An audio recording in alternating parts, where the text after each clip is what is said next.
പരമ്പരയെ സ്മരിച്ചുകൊണ്ട് ഉദാഹരണവും 4-ാം ബ്രാഹ്മണം ഭാഷ്യം.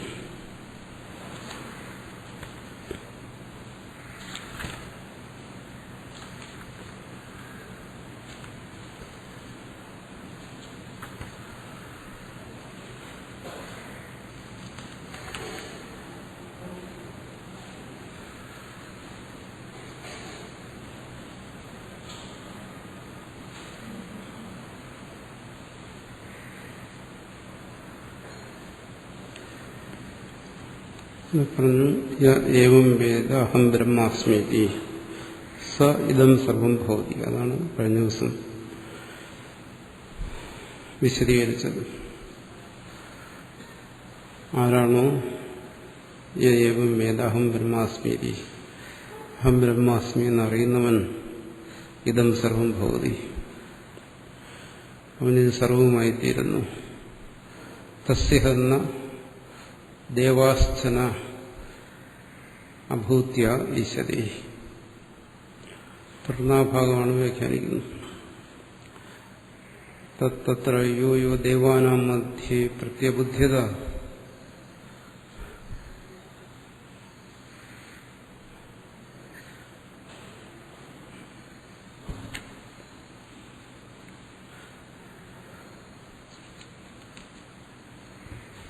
അതൊന്നും പോകുന്നു.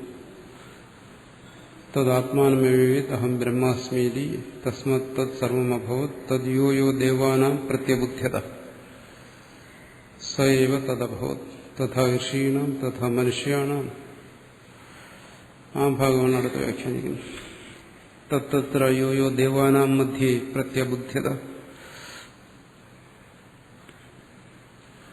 ഈ ദേവന്മാരുടെ കൂട്ടത്തിൽ ആരാണോ ഇതറിഞ്ഞത്, അഹം ബ്രഹ്മാസ്മി പ്രതിബുദ്ധവാൻ ആത്മാന യഥോക്തേന വിധന, ഇതുവരെ പറഞ്ഞ രീതിയിൽ ആരാണോ അറിഞ്ഞത്, സ ഏവ പ്രതിബുദ്ധ ആത്മാ തദ് ബ്രഹ്മ അഭവത് തഥാ ഋഷീണാം തഥാ മനുഷ്യാണാം ച മധ്യ.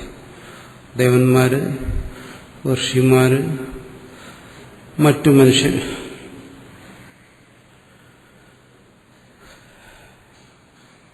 ഋഷിമാരല്ലാത്ത മനുഷ്യർ. ഋഷിമാരെന്ന് പറയുമ്പോൾ പ്രത്യേകതകളുള്ളവരാണ്. അതല്ലാതെ സാധാരണ മനുഷ്യൻ. ആരെല്ലാം ഇതിനറിയുന്നു, അവരെല്ലാം നമ്മൾ പറഞ്ഞ രീതിയിൽ എങ്ങനെ തസ്മാത് തത്സർവഭവത്, സർവാത്മഭാവം അവർക്കെല്ലാം ഉണ്ടാകുന്നു.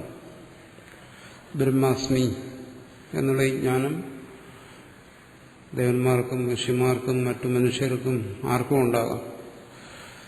ആ ജ്ഞാനം ഉണ്ടാകുന്നവർക്കെല്ലാം അതിന്റെ ഫലവുമുണ്ട്, മുക്തിഫലവുമുണ്ട് എന്നാണ് ഇവിടെ പറയുന്നത്. അതങ്ങനെ പ്രത്യേകം പറയാം. കാരണം പൂർവ്വമീമാംസയിൽ കർമാധികാരത്തെക്കുറിച്ച് ചിന്തിക്കുമ്പോൾ, കർമാധികാരം എന്ന് പറയുമ്പോൾ വൈദികമായ ജ്ഞാനം, വൈദികമായ കർമ്മം. യാഗാദി കർമ്മങ്ങൾ. വൈദികമായ ജ്ഞാനം, ഇവിടെ ഉപനിഷത്തിൽ വരുന്ന ആത്മജ്ഞാനം. അതിൽ പൂർവകാണ്ഡത്തിൽ ചർച്ച ചെയ്യുന്നത് വൈദികമായ കർമ്മങ്ങളെക്കുറിച്ച്. ഇതിനാരാണ് അധികാരി? അവിടെ ചർച്ച ചെയ്യുമ്പോൾ പറയും അതിന് ദേവന്മാർ അധികാരിയല്ല എന്ന് പറയുന്നുണ്ട്, ദേവതാധികരണം. പക്ഷെ ഇവിടെ ജ്ഞാനത്തെ സംബന്ധിച്ച് അങ്ങനെയല്ല. ദേവന്മാരും അധികാരികളാണ്, ഋഷിമാരെ പോലെ തന്നെ എല്ലാ മനുഷ്യരും ജ്ഞാനത്തിന് അധികാരികളാണ്. അതിന്റെ ഫലത്തിനും അധികാരികളാണ് എന്നർത്ഥം. ദേവാനാം ഇത്യാദി ലോകദൃഷ്ടി അപേക്ഷയ ന ബ്രഹ്മത്വ ബുദ്ധ്യാ ഉച്യതേ. ഇവിടെയാണ് ഭാഷ്യകാരൻ ഈ അദ്വൈതജ്ഞാനത്തിന്റെ വിവരണം തന്നെ രണ്ടു തരത്തിലാണെന്ന് പറയുന്നത്. ഒന്ന് ലോകദൃഷ്ടി, അതിന് തന്നെ നമ്മൾ സാധാരണ പറയും വ്യവഹാര ദൃഷ്ടിയിൽ പറയും. മറ്റൊന്ന് ബ്രഹ്മത്വബുദ്ധി അല്ലെങ്കിൽ തത്വദൃഷ്ടി, പാരമാർത്ഥിക ദൃഷ്ടി. അപ്പൊ അദ്വൈതത്തെ രണ്ട് രീതിയിലും അവതരിപ്പിക്കും. ലോകദൃഷ്ടിയെ ആശ്രയിക്കുന്നത് പലപ്പോഴും ലൗകിക ബുദ്ധിയുള്ള ജീവന്മാർക്ക് മനസ്സിലാക്കാൻ വേണ്ടി അവന്റെ ബുദ്ധിക്ക് അനുസരിച്ച് പറയും. അത് പരമാർത്ഥമായിരിക്കണമെന്നില്ല.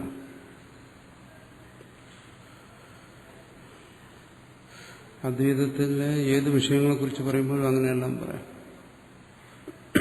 അർത്ഥവാദപരമായി പറയുന്നത് എല്ലാം ലോകദൃഷ്ടിയാണ്.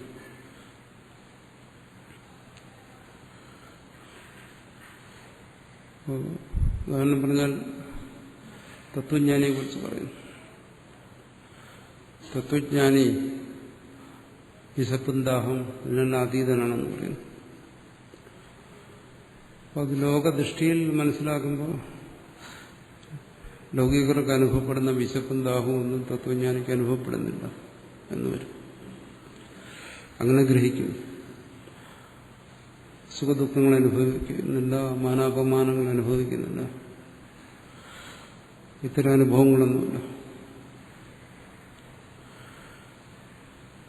അപ്പോൾ ലോകദൃഷ്ടിയുള്ള ഒരുവന് അതിനോട് താല്പര്യമുണ്ടാകും. ഈ ദ്വന്ദ്വങ്ങൾക്കെല്ലാം അതീതമായ മറ്റെന്തോ ഒരു അനുഭവത്തിലിരിക്കുന്ന ആ ഒരു തലം. തത്വദൃഷ്ടിയിൽ പറയുമ്പോൾ എന്താണ്, അവിടെ ആത്മസ്വരൂപം എന്നുള്ള നിലയ്ക്ക് ദ്വന്ദ്വങ്ങളൊന്നും അവിടെയില്ല. അത് തത്വജ്ഞന്റെ ബോധമാണ്. തത്വദൃഷ്ടി സ്വരൂപത്തിൽ ഇതൊന്നും തന്റെ സ്വരൂപം അതാണ്. ലോകദൃഷ്ടിയിലില്ലെന്നല്ല പറയുന്നു. അപ്പൊ പ്രാരബ്ധം തുടങ്ങിയ കാര്യങ്ങൾ അംഗീകരിച്ച് സംസാരിക്കുന്ന ലോകദൃഷ്ടി, അതിനെല്ലാം നിഷേധിച്ച് പറയുന്നത് തത്വദൃഷ്ടി. തത്വദൃഷ്ടി എന്ന് പറയുന്നത് തത്വജ്ഞന്റെ ബോധം ആണ്.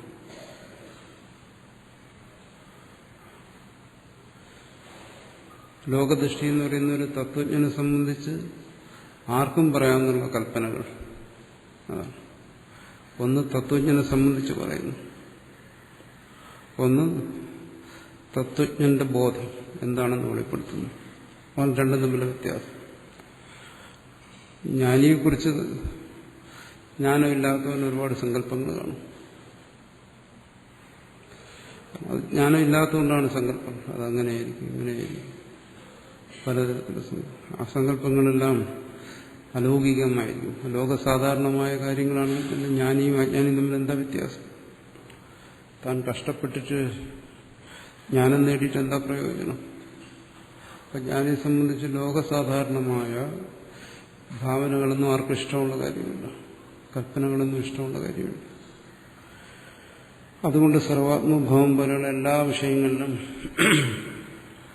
അലൗകികമായ ഭാവനകൾ, കൽപ്പനകൾ എല്ലാം പറയും. അത് ലോകദൃഷ്ടിക്കനുസരിച്ച് ആത്മജ്ഞാനത്തെ വിശദീകരിക്കുന്നത്, വ്യാഖ്യാനിക്കുന്നതാണ്. തത്വദൃഷ്ടിയിൽ പറയുന്നത് കേവലമായ ജ്ഞാനം. അവിടെ പറയുന്നതെല്ലാം ആ തത്വത്തെ സംബന്ധിച്ച് തത്വജ്ഞന്റെ ബോധത്തെയാണ് പറയുന്നത്, അജ്ഞന്റെ കാഴ്ചപ്പാടുകളെ. ഇവിടെ ഇത് പറയാൻ കാരണം അഹം ബ്രഹ്മാസ്മി എന്ന് പറഞ്ഞു, സർവമഭവത് സർവാത്മഭാവത്തെ പറഞ്ഞു. ആ സർവാത്മഭാവത്തെ പറഞ്ഞു കഴിഞ്ഞതിന് ശേഷം തൊട്ടടുത്ത് പറയുന്നു ദേവൻ, ഋഷി, മനുഷ്യൻ. ആ സർവാത്മഭാവത്തിൽ പിന്നീട് എങ്ങനെ ഇങ്ങനെ ഒരു ഭേദം വരും? ദേവന്മാർ ജ്ഞാനിയാകുക,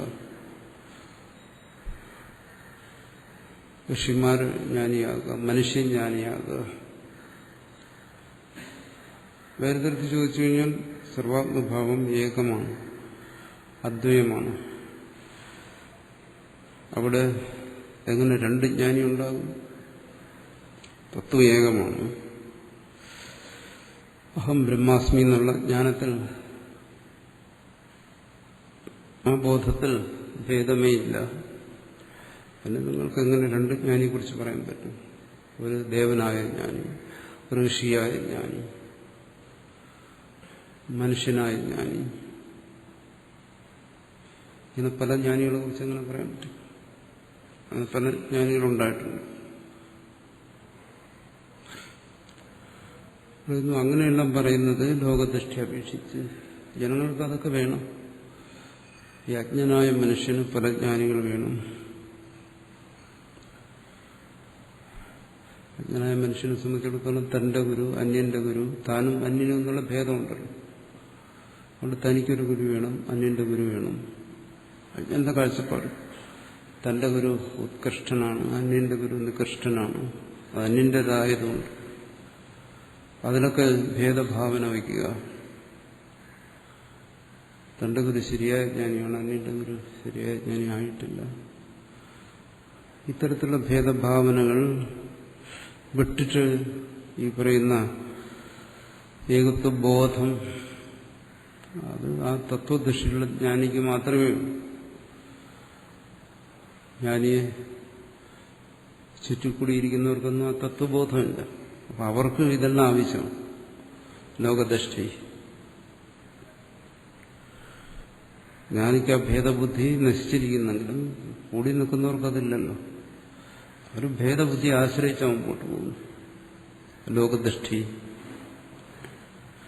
എന്നാൽ ബ്രഹ്മത്വബുദ്ധിയ, ബ്രഹ്മത്വബുദ്ധിയിലല്ല. അതുകൊണ്ട് ഇങ്ങനെയെല്ലാം പറയുന്നു. ദേവന്മാരുടെ കൂട്ടത്തിൽ ജ്ഞാനികളുണ്ട്, ഋഷിമാരുടെ കൂട്ടത്തിൽ ജ്ഞാനികളുണ്ട്.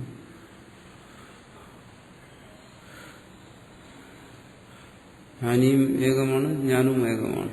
അപ്പോൾ ദേവന്മാർ ജ്ഞാനി, ഋഷിമാർ ജ്ഞാനി, മനുഷ്യർ ജ്ഞാനി, അതിൽ എന്റെ ജ്ഞാനി, നിന്റെ ജ്ഞാനി, അങ്ങനെയുള്ള ഭേദങ്ങളില്ല അവിടെ. അത് പരമാർത്ഥം പറയുന്നു. ലോകദൃഷ്ടി അപേക്ഷയാണ്. അപ്പോൾ ശ്രുതി രണ്ടു തരത്തിലും പറയും. തത്വദൃഷ്ടിയിലും പറയും, ലോകദൃഷ്ടിയിലും പറയും. അപ്പോൾ ലോകദൃഷ്ടിയെ വിട്ടിട്ട് ആ തത്വദൃഷ്ടിയെ ഗ്രഹിക്കുന്നവൻ ജ്ഞാനി, ആ ലോകദൃഷ്ടിയിൽ തന്നെ അതിനെ സ്വീകരിക്കുന്നവൻ അജ്ഞാനി. ഇതാണ് ഭേദം.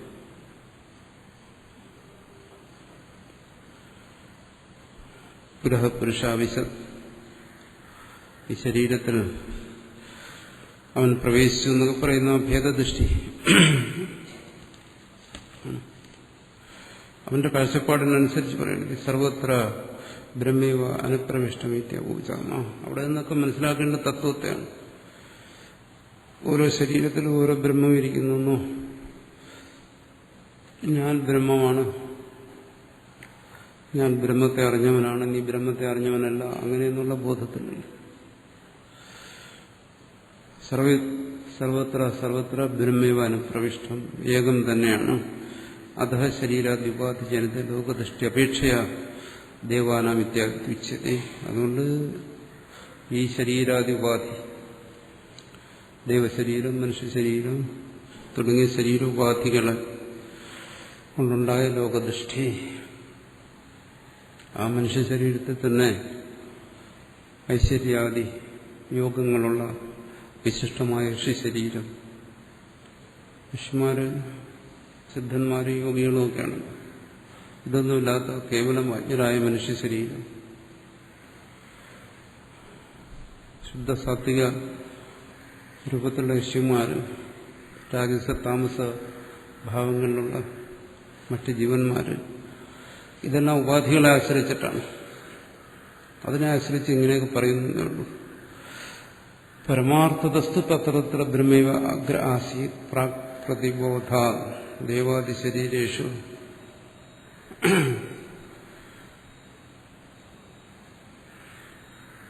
അന്യഥായവ വിഭാവ്യമാനം.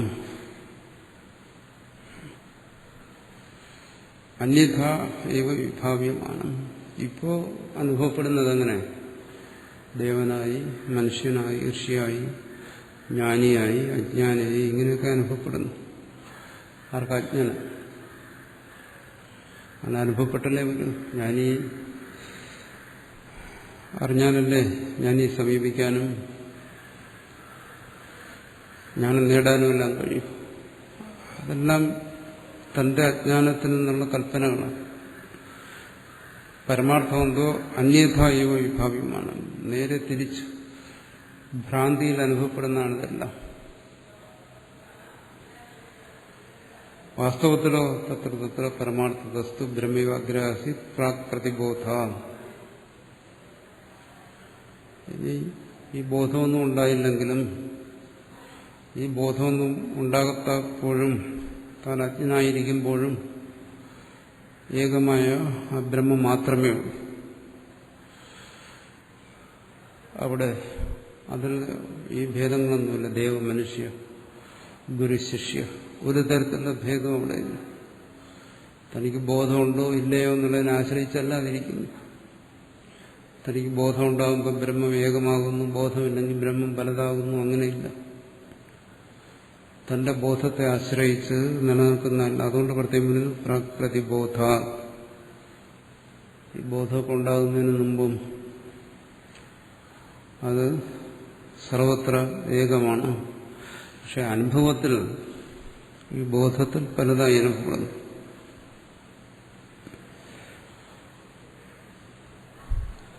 തദാത്മാനമേവ അവേ തഥൈവ ച സർവം അഭവത്. അത് തന്നെ അറിഞ്ഞു, ബ്രഹ്മമായി അറിഞ്ഞു. അതങ്ങനെ അതിന് സർവാത്മഭാവം വന്നു. അസ്യാഹ ബ്രഹ്മവിദ്യായാ സർവഭാവാപത്തി ഫലമിത്യേതസ്യ അർത്ഥസ്യ ദൃഢ്യമ്യനെ മന്ത്രാനുദാഹരതി ശ്രുതി. ഈ ബ്രഹ്മവിദ്യയുടെ ഫലം എന്താണ്? ഈ ജ്ഞാനത്തിന്റെ ഫലം എന്താണ്? സർവഭാവാപത്തി, സർവാത്മതാദാത്മ്യം എന്ന് നമ്മൾ പറയും. അങ്ങനെ പറയാറുണ്ട്. അങ്ങനെ പറയുന്നിടത്തും അത് സർവഭാവ, വേറെ രീതിയിൽ അതിനെ പറയാൻ കഴിയാത്തതുകൊണ്ട് പറയുന്നതാണ്. ആ സർവാത്മതാദാത്മ്യമാണ് ഇതിന്റെ ഫലം എന്ന് പറയുന്നത്. അതിനെ ഉറപ്പിക്കുന്നതിന് വേണ്ടി മന്ത്രാണ് ഉദാഹരതി ശ്രുതി. ശ്രുതി തന്നെ അടുത്ത മന്ത്രങ്ങളെ പറയുന്നു. ഇത് ശരിക്കും ബ്രാഹ്മണ ഭാഗമാണ് ശ്രുതിയുടെ. അവിടെ അതിനുവേണ്ടിയുള്ള മന്ത്രങ്ങളെ ഉദാഹരിക്കുന്നു. കഥമെങ്ങനെ? തദ് ബ്രഹ്മ യഥാത്മാനം ഏവ അഹം അസ്മീതി പശ്യൻ ഏതസ്മാദേവ ബ്രഹ്മണോ ദർശനാത് ഈശ്വർ വാമദേവാഖ്യ പ്രതിഭേദിഹ പ്രതിപന്നവാൻ കില. ഇത് ഈ ബ്രഹ്മം സ്വയം തന്നെ അറിഞ്ഞു. എന്ത്? താൻ ബ്രഹ്മമാണെന്നറിഞ്ഞു. അക്കാര്യം ഋഷി വാമദേവൻ അക്കാര്യത്തെ പറഞ്ഞിരിക്കുന്നു. സ യദസ്മിൻ ബ്രഹ്മാത്മദർശനെ അവസ്ഥിതേ ഏതാൻ മന്ത്രാൻ ദർശ. ഇത് മന്ത്രങ്ങളാണല്ലോ. എന്താണ്? അഹം മനുരഹം അഭവം സൂര്യശ്ച എന്ന് പറയുന്ന മന്ത്രങ്ങളാണ്. ഈ മന്ത്രങ്ങൾ ആര് പറഞ്ഞു? വാമദേവ ഋഷി. എപ്പോ? ഏതസ്മിൻ ബ്രഹ്മാത്മദർശനെ അവസ്ഥിത. ബ്രഹ്മാത്മദർശനത്തിൽ, ബ്രഹ്മാത്മബോധത്തിൽ. ഇവിടെ പ്രത്യേകം മനസ്സിലാക്കേണ്ടത് ബ്രഹ്മാത്മദർശനം അല്ലെങ്കിൽ ബ്രഹ്മാത്മബോധമാണ്. ഇതറിവാണ്. ബോധം എന്ന് പറഞ്ഞാൽ അറിവെന്നേ അർത്ഥം. മനസ്സിന്റെ മറ്റേതെങ്കിലും ഒരു ഭാവമല്ല സർവാത്മഭാവം. അത് ആ ഋഷി വെളിപ്പെടുത്തിയപ്പോൾ അത് മന്ത്രമായ ഋഷിയെ മന്ത്രദ്രഷ്ടാവുന്നതാണ്. ഞാൻ മന്ത്രാന്തരസ. അത് തന്റെ ദർശനത്തെ വെളിപ്പെടുത്തിയെന്ന് പറഞ്ഞാൽ തന്റെ അറിവിനെ, അനുഭവത്തെ, തന്റെ സാക്ഷാത്കാരത്തെ വെളിപ്പെടുത്തിയിരിക്കുന്നു. ആ ദർശനം അല്ലെങ്കിൽ അറിവെന്ന് പറയുന്നതിന് പ്രാധാന്യമുണ്ട്. മറ്റേതെങ്കിലും മാനസിക ഭാവമല്ല. സുഖം ഒരു മാനസിക ഭാവമാണ്. ദുഃഖം, കാമം, ക്രോധം, ലജ്ജ, ഭയം, അസൂയ, ആസക്തി എല്ലാം മാനസിക ഭാവങ്ങളാണ്. അത്തരത്തിൽ ഏതെങ്കിലും തരത്തിലുള്ള മാനസിക ഭാവം അല്ല സർവാത്മഭാവം. മറിച്ച് എന്താണ്? ഇത് ദർശനമാണ്. പക്ഷേ ഈ സർവാത്മഭാവത്തെ പലയിടത്തും വ്യാഖ്യാനിക്കുമ്പോൾ, അത് എങ്ങനെ വ്യാഖ്യാനിക്കുമ്പോൾ, ഇവിടെ ഇപ്പോൾ ഇത് ജ്ഞാനമാണ് എന്ന് പറയുന്നത് തത്വദൃഷ്ടി പറയുന്നു. പക്ഷെ പലപ്പോഴും ഇതിനെ ലൗകിക ദൃഷ്ടി പറയും. ലൗകിക ദൃഷ്ടി പറയുന്നത് അവനൊന്ന് മനസ്സിലാക്കാൻ വേണ്ടിയിട്ട്, അല്ലെങ്കിൽ അവന് രുചിയുണ്ടാക്കാൻ വേണ്ടിയിട്ട് അർത്ഥവാദ രൂപത്തിൽ പറയും, ഇതിനെ സ്തുതിച്ച് പറയും. കഴിഞ്ഞ ദിവസം അത് സൂചിപ്പിച്ചാണ്. ഇതിനെ വർണ്ണിച്ച് പറയും. അതൊന്നും തത്വദൃഷ്ടിയിലല്ല.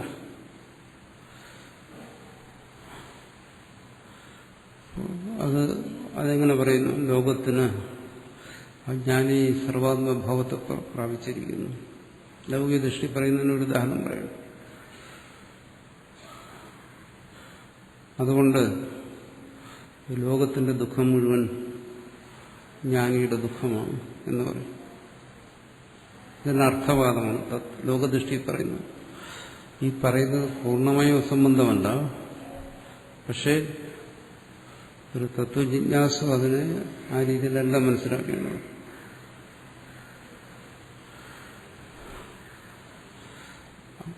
എന്തിനു വേണ്ടിയാണ് ആധ്യാത്മിക സാധന? എന്തിനു വേണ്ടിയിട്ടാണ് ആധ്യാത്മിക ജ്ഞാനം? അതിന്റെ ആത്യന്തികമായ ഫലം എന്ന് പറയുന്നത് ഭേദബുദ്ധി നിവൃത്തിയെന്നോ ദുഃഖ നിവൃത്തിയെന്നോ ആനന്ദപ്രാപ്തിയെന്നോ എല്ലാം പറയും. ഇതുദ്ദേശിച്ചിട്ടാണ് ഇത് സർവ്വം ചെയ്യുന്നത്. ഫലം അത് തന്നെ പറയുന്നു. ആത്യന്തിക ദുഃഖ നിവൃത്തി, നിരതിശയ ആനന്ദപ്രാപ്തി എന്നെല്ലാം പറയുന്നു. അതും പറയുന്നത് ലൗകിക ദൃഷ്ടിയിലാണ്. ദുഃഖത്തെ അനുഭവിക്കുന്നവന് ഇന്ന് അനുഭവിക്കുന്ന എല്ലാ ദുഃഖങ്ങളും മാറും. ആനന്ദത്തെ അനുഭവിക്കുന്നതിന് സ്ഥായിയായ ആനന്ദം വേണം. ഇതെല്ലാം കണ്ടുകൊണ്ട് പറയുന്നതാണ്. അപ്പോൾ സർവാത്മഭാവത്തിന്റെ ഫലമായി പറയും ലോകത്തിന്റെ സർവ്വ ദുഃഖവും ആ ജ്ഞാനിയുടെ ദുഃഖമാണ്. ആത്യന്തികമായി ദുഃഖം നിവൃത്തിക്ക് വേണ്ടി പരിശ്രമിച്ച ഒരുവൻ എന്തുകൊണ്ട് പരിശ്രമിക്കുന്നു? ഒരു ജീവനെ സംബന്ധിച്ച് അവന്റെ ദുഃഖം തന്നെ അവന് അധികമാണ്.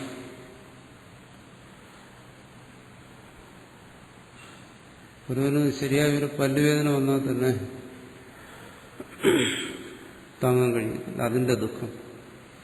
അവന് ജ്ഞാനം ഉണ്ടായിക്കഴിഞ്ഞാൽ ലോകത്തുള്ള എല്ലാ പല്ലുവേദനയും അവന്റെ സ്വന്തമായി കഴിഞ്ഞാൽ എന്തായിരിക്കും സ്ഥിതി? അതാണോ ഉദ്ദേശിക്കുന്നത്? തന്റെ ഒരു ദുഃഖം ഒഴിവാക്കാൻ വേണ്ടിയിട്ട് ഇതെല്ലാം ചെയ്ത് ജ്ഞാനം നേടിയപ്പോൾ എല്ലാ ദുഃഖവും തനിക്കായി. ഇതുവരും ആലങ്കാരികമായ വചനമൊന്നല്ലാതെ ഇതിൽ യാതൊരു കഴമ്പുമില്ല ഈ പറയുന്നതിൽ. അതുകൊണ്ട് ഉദ്ദേശിക്കുന്ന ഒരു കാര്യമുണ്ട്, എന്താണ്? സർവാത്മഭാവം. പക്ഷെ അത് ഈ മനസ്സിലാക്കുക, നമ്മൾ ഇത് കേൾക്കുമ്പോൾ മനസ്സിലാക്കുന്ന രീതിയിലല്ല. പടയെ പേടിച്ച് പന്തളത്ത് ചെന്നപ്പോൾ പന്തം കൊളുത്തിപ്പെടാന്ന് പറഞ്ഞല്ലേ.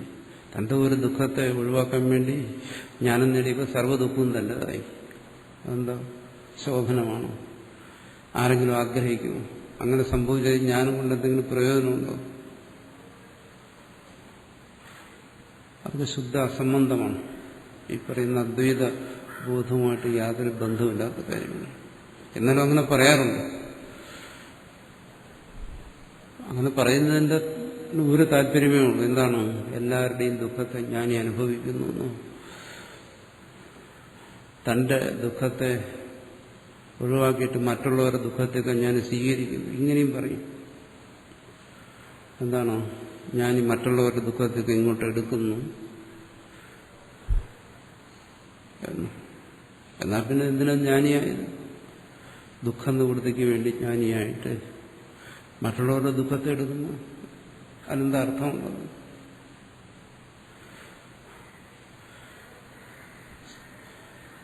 അത് ഒരുപാട് കുഴപ്പങ്ങളുണ്ടാകും. സർവാത്മഭാവത്തെ അങ്ങനെ വ്യാഖ്യാനിക്കുകയാണെങ്കിൽ സർവജീവികളോടും താതാത്മ്യം പ്രാപിച്ചിട്ട്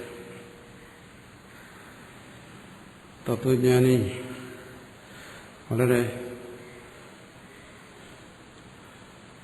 വളരെ പ്രയാസപ്പെട്ട് തന്റെ മനസ്സിനെയൊക്കെ ശുദ്ധമാക്കി അവിടെ ഈ ബോധം ഉദയമുണ്ടായതിനു ശേഷം ഈ സർവ മാലിന്യങ്ങളോടും വീണ്ടും കൂടിച്ചേരുന്നു. കുളിച്ച് ശുദ്ധനായ ഒരാൾ വീണ്ടും അഴുക്ക് വെള്ളത്തിൽ ഇറങ്ങിക്കൊള്ളു എന്ന് പറയുന്നത് പോലെയാവും. എന്തുകൊണ്ട്? സർവ മനസ്സുകളും മാലിന്യം നിറഞ്ഞായിരുന്നു. അതിൽ നിന്ന് അത്യപൂർവമായ ഒരു മനസ്സിനാണ് ശുദ്ധി നേടുന്നത്. അത് വീണ്ടും ജ്ഞാനത്തിന് ശേഷം എല്ലാത്തിനോടും താതാത്മ്യം പ്രാപിച്ചു എന്ന് പറഞ്ഞു വീണ്ടും മലിനമായി. ജ്ഞാനം കൊണ്ടെന്താ പ്രയോജനം? അത്തരം സങ്കല്പങ്ങളല്ല ഞാൻ മറ്റുള്ളവരുടെ ദുഃഖത്തെ സ്വീകരിക്കുന്നു. ഇത് വെറും അസംബന്ധമാണ്. തത്വജ്ഞാനമായിട്ട് അതിന് യാതൊരു ബന്ധവുമില്ല. ഇതിന്റെ തത്വജ്ഞാനം എന്ന് പറയുന്നത് ഒരു മാനസിക താതാത്മ്യമാണ്. അതേതെങ്കിലും മനസ്സിന്റെ സിദ്ധിവിശേഷമല്ല, പലതിനെയോടും ഒന്നിച്ചു ചേരാനുള്ള ഒരു സിദ്ധിവിശേഷം. അല്ലെങ്കിൽ മാനസിക താതാത്മ്യം എന്ന് പറയുന്നത് ആസക്തിയാണ്. ഒരമ്മയ്ക്ക് കുഞ്ഞിന്റെ ദുഃഖം വന്നു കഴിഞ്ഞാൽ സ്വയം ദുഃഖം വരും, അതറിഞ്ഞില്ലെങ്കിൽ. സന്തോഷം വന്നു കഴിഞ്ഞാൽ മനസ്സിൽ സന്തോഷം വരും. എന്തുകൊണ്ട്? ആ മനസ്സിനോടുള്ള താതാത്മ്യം കൊണ്ട്, ആസക്തി കൊണ്ടാണ്, വിവേകം കൊണ്ടല്ല.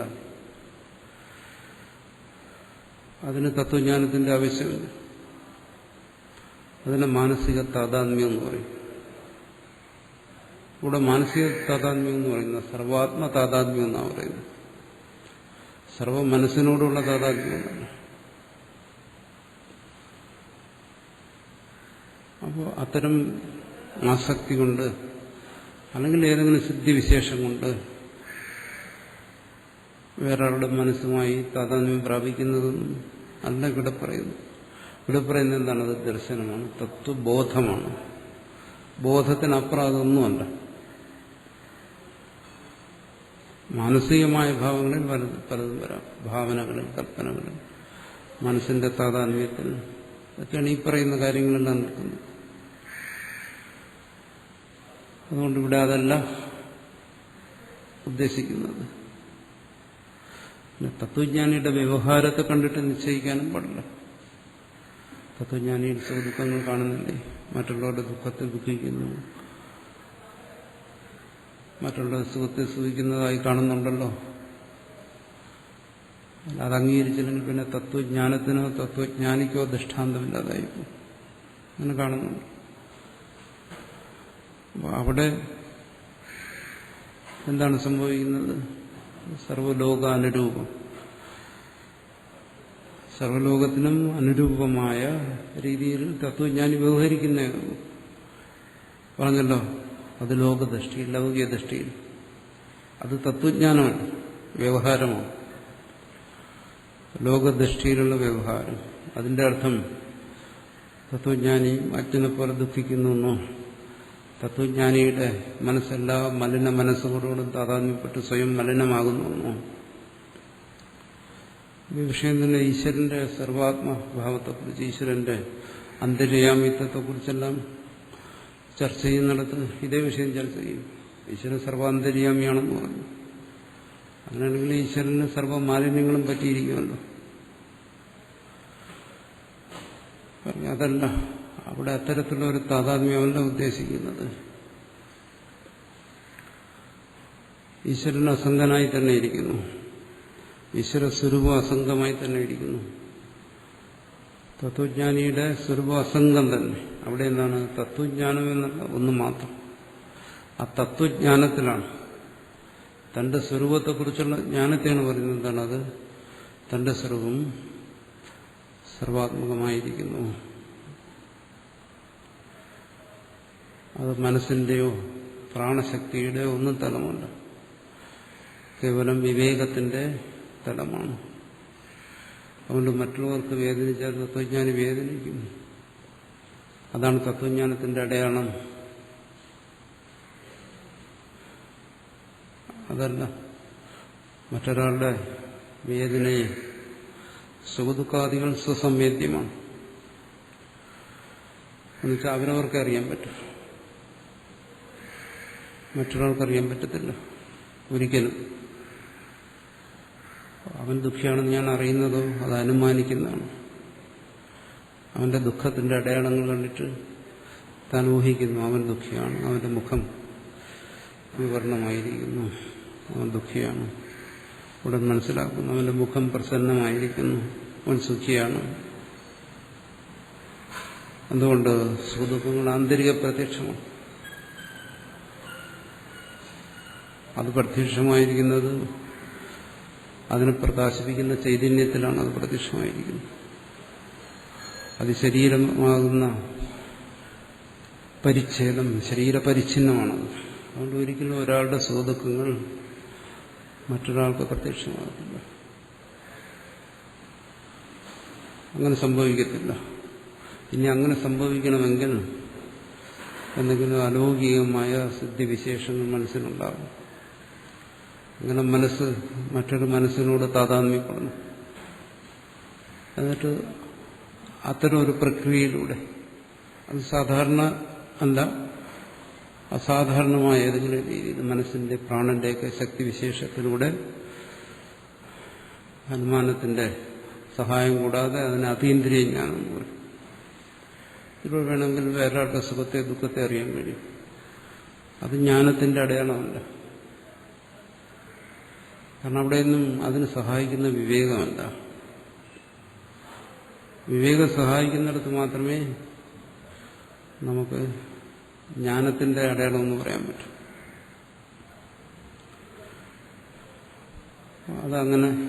അങ്ങനെയൊക്കെ സംഭവിക്കാം. അതീന്ദ്രിയമായ അനുഭവങ്ങളൊക്കെ ആൾക്കാർക്ക് ഉണ്ടാകാം. ഇവിടെ അതിനെക്കുറിച്ചല്ല പറയുന്നു. ഇവിടെ തത്വബോധത്തെക്കുറിച്ചാണ് പറയുന്നത്. ആ തത്വബോധം, അതിന് ഇത്തരം അടയാളങ്ങളിൽ ലക്ഷണങ്ങളൊന്നുമില്ല. നമ്മളീ കരുതുന്ന പോലെയാണ്. വേറൊരാളെ നുള്ളിയാ വേദനിക്കുക, വേറൊരാളെ അടിച്ചാൽ കരയുക, ഇതൊന്നുമില്ല.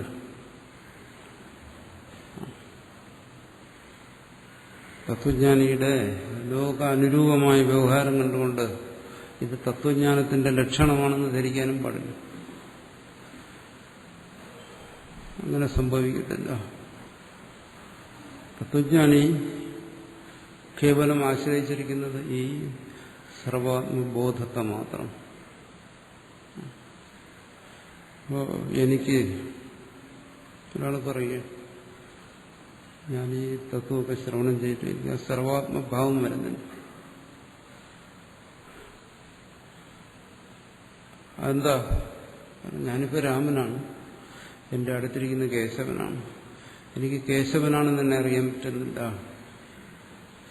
എനിക്ക് രാമനായിരിക്കുന്ന എനിക്ക് കൃഷ്ണനാണെന്നറിയാൻ പറ്റുന്നില്ല. അങ്ങനെ അറിഞ്ഞു കഴിഞ്ഞാൽ അത് തത്വജ്ഞാനമല്ല, തലയ്ക്ക് ലൂസാണ്.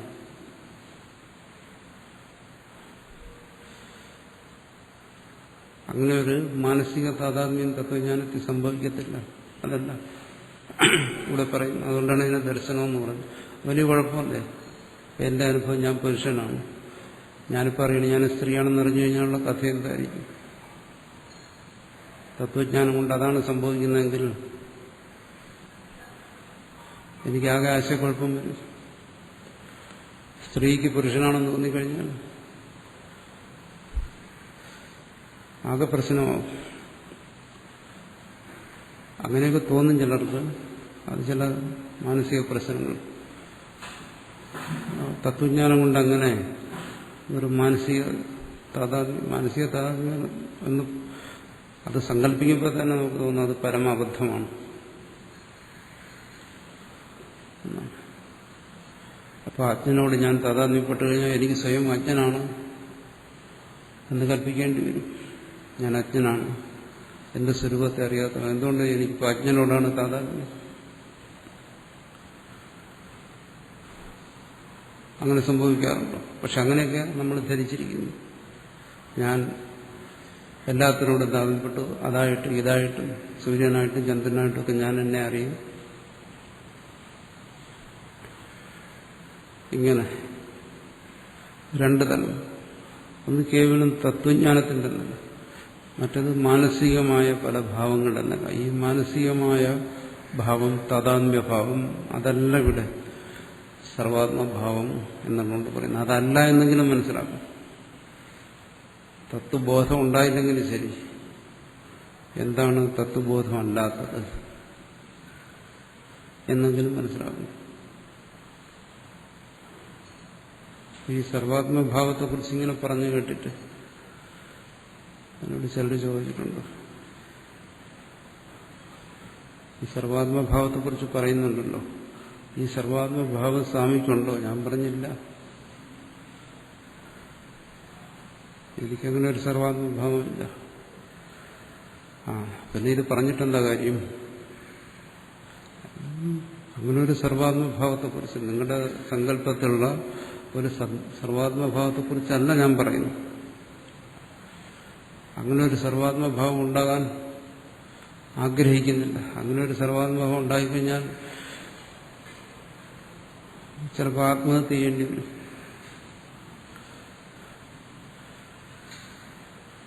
ഒരുപാട് പ്രശ്നങ്ങളുണ്ടാവും. അതങ്ങനെയൊന്നും സംഭവിക്കത്തുമില്ല. എന്തെങ്കിലും സ്ഥിതിവിശേഷങ്ങളുണ്ടായാൽ തന്നെയും ഒരാൾക്ക് കുറച്ച് മനസ്സുകളുമായിട്ടൊക്കെ താതാത്മ്യപ്പെടാം. അല്ല, സർവ്വ മനസ്സുകളുമായിട്ടൊന്നും താതാത്മ്യപ്പെടാൻ പറ്റില്ല. കാരണം മനസ്സ് അനന്തമാണ്. അതൊന്നും സംഭവിക്കത്തില്ല. നമുക്കൊരു വ്യക്തിയോട് വളരെയധികം ആസക്തി ഉണ്ടെങ്കിൽ ആ വ്യക്തിയുടെ മനസ്സുമായി കുറച്ച് താതാത്മ്യപ്പെടാം. ആ വ്യക്തി കുറച്ച് അകലെ ഇരുന്ന് ദുഃഖിക്കുകയാണെങ്കിൽ തനിക്കും ചിലപ്പോൾ ദുഃഖം തോന്നും. അതാണ് ആ താതാത്മ്യത്തിന്റെ അടയാളം. ആ വ്യക്തി കുറച്ച് ദൂരെ ഇരുന്ന് സുഖിക്കുകയാണെങ്കിൽ തനിക്കും ഒരു സുഖം തോന്നും. അത് ആസക്തിയാണ്, മാനസികമായ കെട്ടുപാടാണ്, ബന്ധമാണ്. അത് ഒരാളോട് തോന്നാം, 10 പേരോട് തോന്നാം, അതിനൊരു പരിമിതി വരും. 100 പേരോട് തോന്നാം. അങ്ങോട്ടങ്ങോട്ട് പോകാൻ പ്രയാസമാണ്. സിദ്ധിവിശേഷങ്ങൾ കൊണ്ട് ചിലപ്പോൾ അതിൽ കൂടുതൽ വരാം. ആ തെറ്റിദ്ധാരണ മാറ്റാൻ വേണ്ടിയിട്ടാണ് ഇത് പറയുന്നത്. കേവലം ബോധം മാത്രമാണ്. മറ്റൊരാളോട് താതാത്മ്യപ്പെട്ടിട്ട് ഞാനിപ്പോൾ സന്തോഷമായിരിക്കുന്നു, എന്റെ മനസ്സ് വേറൊരാളോട് താതാത്മ്യപ്പെട്ട് കഴിഞ്ഞാൽ അയാൾ ദുഃഖിക്കുകയാണെങ്കിൽ എന്റെ സന്തോഷത്തേക്കാൾ വലിയ ദുഃഖം അയാളാണെങ്കിൽ പിന്നെ ആ ദുഃഖമായിരിക്കും പിന്നെ ഞാൻ അനുഭവിക്കേണ്ടി വരുന്നു. എത്ര ഗതികേടായിരിക്കും. മറ്റൊരുവന്റെ പാപത്തെ എനിക്ക് ചുമക്കേണ്ടി വരും, മറ്റൊരുവന്റെ പുണ്യത്തെ എനിക്ക് ചുമക്കേണ്ടി വരും. ഇതിനാണോ ഇത്രയും കഷ്ടപ്പെട്ട് ജ്ഞാനം നേടിയത്? അപ്പം ജ്ഞാനം കൊണ്ട് ഭേദബുദ്ധി നശിക്കുമോ അതേ വർദ്ധിക്കും? അപ്പം ഇത്തരത്തിലുള്ള നമ്മൾ സങ്കല്പിക്കുന്ന തരത്തിലുള്ള അനുഭൂതിയൊന്നുമല്ല. അങ്ങനെ ഒരു അനുഭൂതി വരണം എന്നാണ്.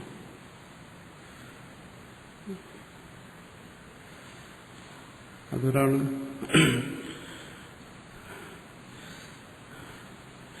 കഴിഞ്ഞ ദിവസം, കഥയല്ല നേരിട്ടാണ്, ഇങ്ങനെയുള്ള വട്ട് കേസുകളൊക്കെ വരും ഒരുപാട് എൻ്റെ അടുത്ത്. എൻ്റെ അടുത്തെന്ന് പറഞ്ഞു ഈ ജ്ഞാനം ഉണ്ടായി, നല്ല കാര്യം, അങ്ങനെ ജ്ഞാനം ഉണ്ടായെങ്കിൽ വാസ്തവത്തിൽ ആ മനുഷ്യൻ വളരെ ആത്മാർത്ഥമായി ജ്ഞാനം ആഗ്രഹിച്ച ആളാണ്. അതിനു വേണ്ടിയിട്ട് പല അഭ്യാസങ്ങളും ചെയ്ത ആളാണ്. പക്ഷെ ഇപ്പം അവകാശപ്പെടുന്ന എനിക്ക് ജ്ഞാനം ഉണ്ടായെന്നാണ്. ഞാൻ പറഞ്ഞു ശരി, എന്താ അത് ഗീതയിൽ പറഞ്ഞതുപോലെ തന്നെ. എന്താണ്? പണ്ഡിത സമദർശനം ശനി ചെയ്വ സ്വഭാഗേജ. അതാണ് ഇപ്പോഴത്തെ ജ്ഞാനം.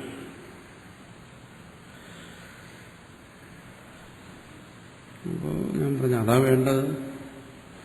അതൊരു നല്ല കാര്യമാണ്.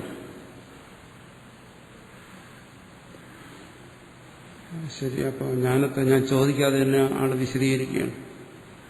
ആ ഗീതി പറഞ്ഞതിന് യാതൊരു വ്യത്യാസമില്ല. എന്താണ്? ഒരു നായ കണ്ടു കഴിഞ്ഞാൽ ഞാൻ അതാണെന്ന് തോന്നും. അപ്പോൾ എനിക്ക് സംശയമായി പറഞ്ഞ ജ്ഞാനത്തിൽ എന്തോ കുഴപ്പമുണ്ട്.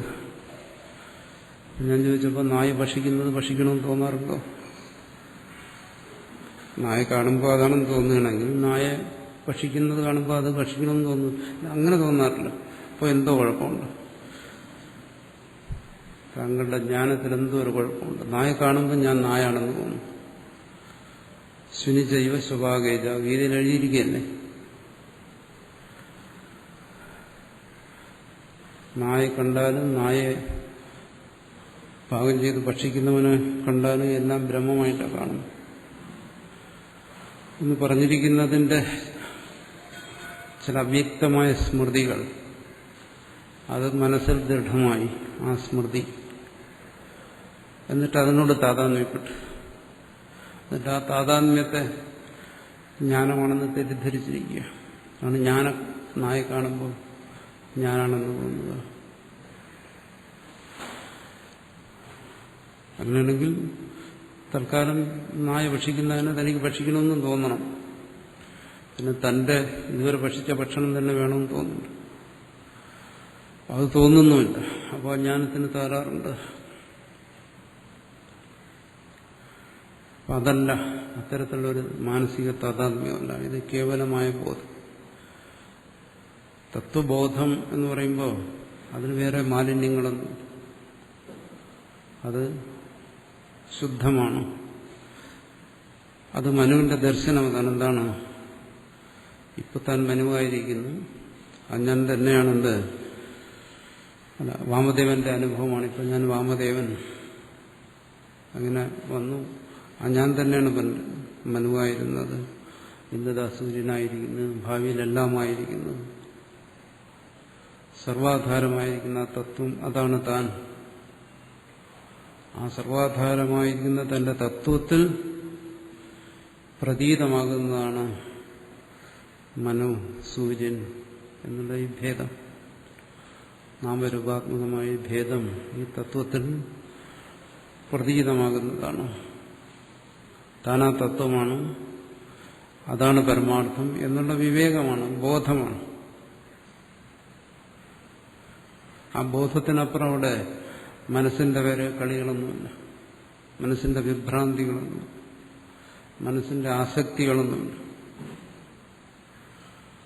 ബോധം എന്ന് പറയുമ്പോൾ അവിടെ അതിനെല്ലാം നിരാകരിക്കുന്നതാണ്. ഈ ബോധം ഒരാൾക്ക് ഉണ്ടാകുന്നത് പ്രയാസമുള്ള കാര്യമാണ്. ഈ ബോധത്തിന് മാനസികമായ സിദ്ധികളോ അഭ്യാസങ്ങളോ ഒന്നും ആവശ്യമില്ല. അതുകൊണ്ടാണ് പറയുന്നത് ബ്രഹ്മാത്മദർശനെ അവസ്ഥിത. ആ ബ്രഹ്മാത്മബോധത്തിൽ ഇരുന്നവൻ. ഇത് കേവലം തത്വഗ്രഹണമാണ്. അതെങ്ങനെയാണ് മനസ്സിലാക്കാൻ? അതിന് കൂടുതൽ വാക്കുകളില്ല. ഈ പറയുന്ന വാക്കുകൾക്കപ്പുറം അതിനെ മനസ്സിലാക്കി തരാനുള്ള ഉപായങ്ങളുമില്ല. ഏതെങ്കിലും തരത്തിൽ അതിനെ മനസ്സിലാക്കി തരാൻ ശ്രമിച്ചാൽ ഇത്തരം തെറ്റിദ്ധാരണകളിലേക്ക് പോകും. അതൊരു മാനസിക താതാത്മ്യമാണ്. അത്ര എനിക്കൊരു പ്രത്യേക അനുഭവം വരണം, എനിക്കിങ്ങനെ ഇരിക്കുമ്പോൾ എനിക്ക് ഞാനായി തോന്നിയാൽ പോരാ, എനിക്ക് മേശയാണെന്ന് തോന്നണം, കസേരയാണെന്ന് തോന്നണം, ഇങ്ങനെയൊക്കെയുള്ള കൽപ്പനകൾ വരും മനസ്സിൽ.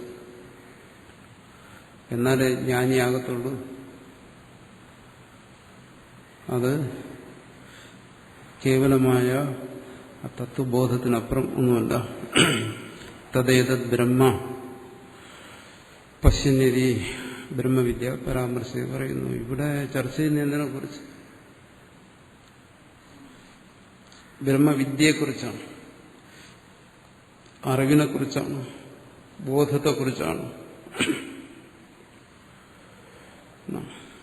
ബ്രഹ്മവിദ്യ പരാമർശത്തെ ബ്രഹ്മവിദ്യയെ പ്രദർശിപ്പിക്കുകയാണ്, അറിവിനെ പ്രദർശിപ്പിക്കുകയാണ്. ഇത് അറിവാണ് എന്ന് വെച്ചാൽ ഇത് അറിവ് മാത്രമാണ്, മറ്റേതെങ്കിലും തരത്തിലുള്ള മാനസിക അനുഭവങ്ങളല്ല.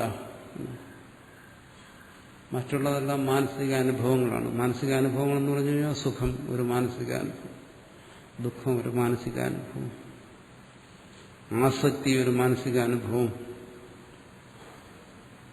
ഇത് അങ്ങനെയല്ല. അത് തത്വജ്ഞാനികളുടെ ഈശ്വരബോധമുള്ളവരുടെ വ്യവഹാരങ്ങളിലും തെറ്റിദ്ധരിക്കും. അതുകൊണ്ടാണ് ഇപ്പോഴും പറയുന്നത് എന്താണ്, അത്തരമുള്ള ഈശ്വര പുരുഷന്മാരെ ഒരിക്കലും അനുകരിക്കരുതെന്ന് പറയുന്നു. അവരുടെ വ്യവഹാരത്തിൽ പലതും കാണും. നമുക്ക് ഇത്തരം തെറ്റിദ്ധാരണകൾ ഉണ്ടാകത്തക്ക രീതിയിൽ വ്യവഹരിക്കും. അതുകൊണ്ട് നമ്മളതുപോലെ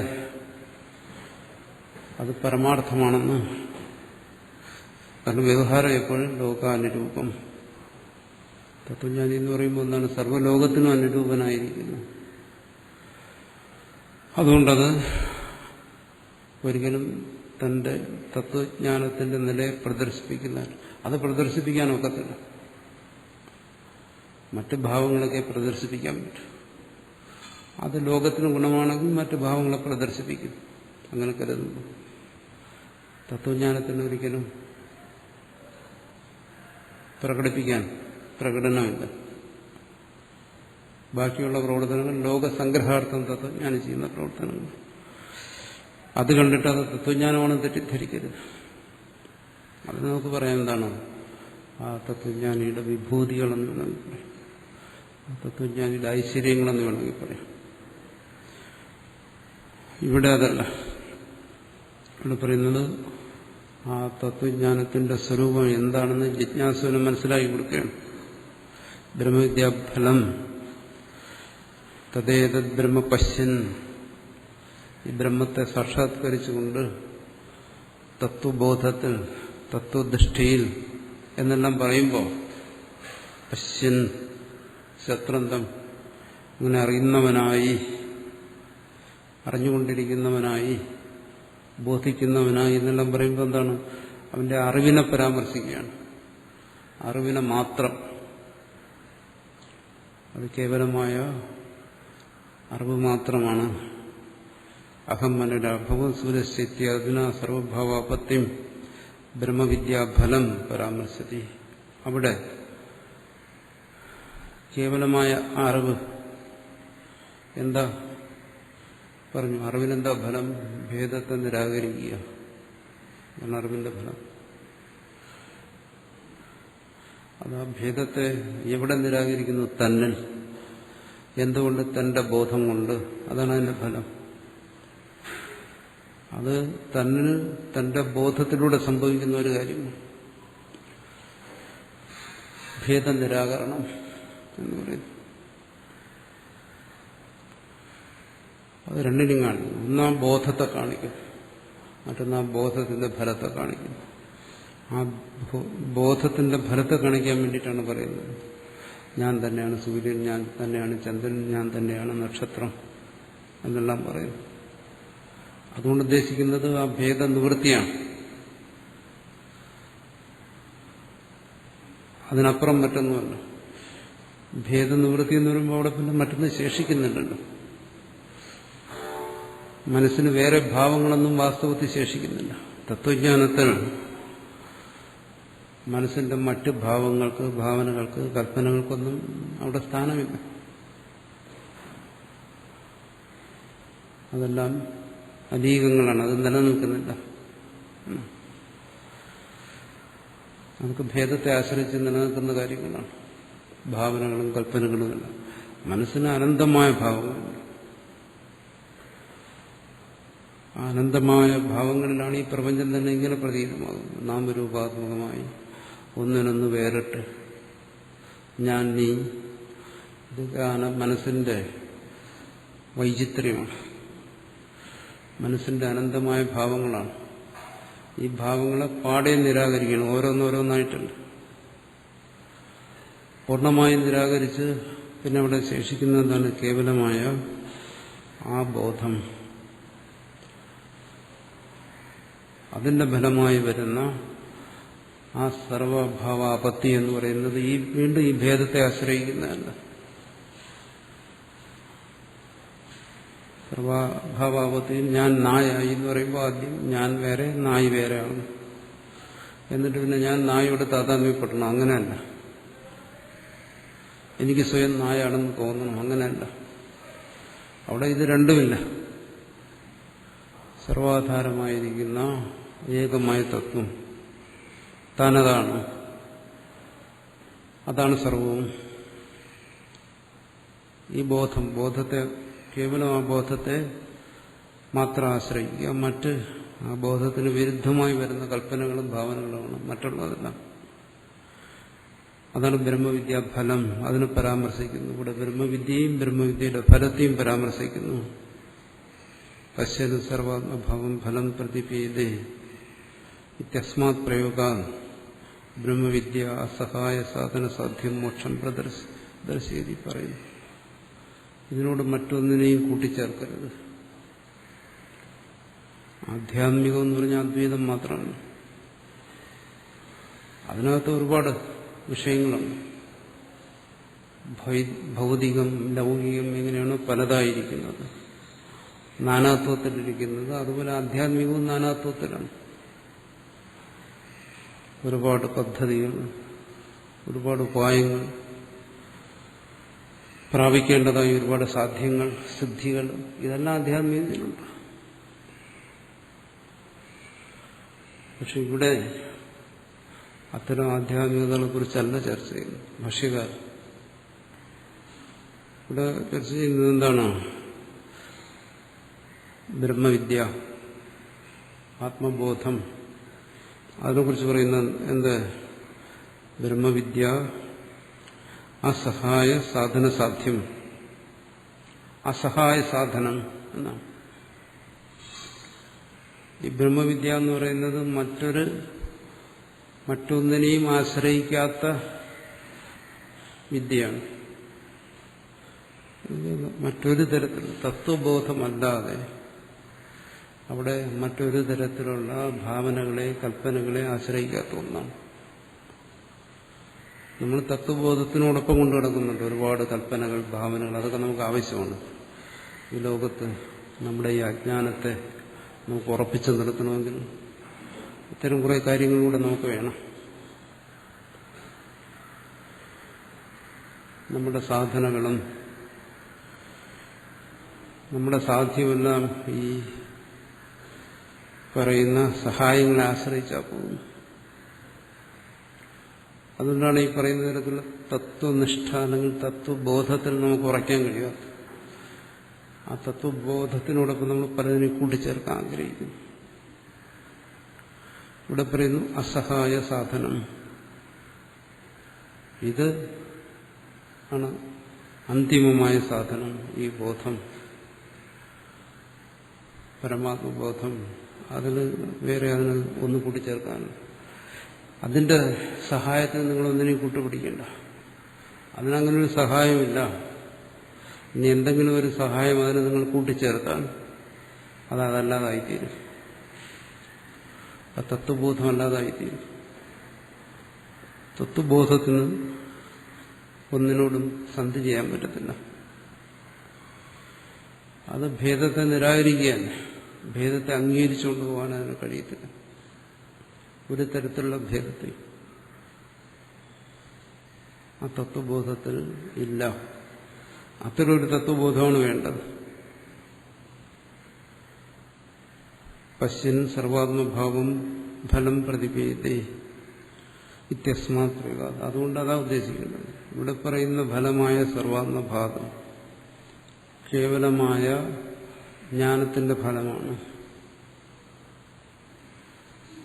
ആ ജ്ഞാനത്തിൽ നിന്ന് വ്യതിരിട്ട് യാതൊരു തരത്തിലുള്ള മാനസിക ഭാവങ്ങൾക്കും അവിടെ യാതൊരു സ്ഥാനവും. കേവല ജ്ഞാനം മാത്രം.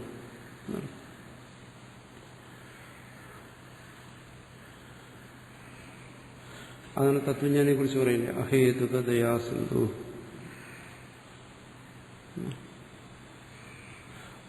ഒരു സാധാരണ ഒരുവന് ഒരു ദയ മനസ്സിലുണ്ടാവണമെങ്കിൽ ഹേതു വേണം.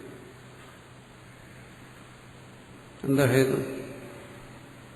തനിക്കൊരു ധാർമ്മിക ബോധമുണ്ടെങ്കിൽ വേറൊരുത്തും ദുഃഖിക്കുന്ന കാണുമ്പോൾ അവനോട് ദയ തോന്നും, അനുകമ്പ തോന്നും. അതാണ് സഹേതുകമായ ദയ എന്ന് പറയുന്നത്. ആ ദയയ്ക്ക് ബാഹ്യമായ നിമിത്തമുണ്ട്. ആ നിമിത്തത്തെ ആശ്രയിച്ചത് വരത്തുള്ളൂ.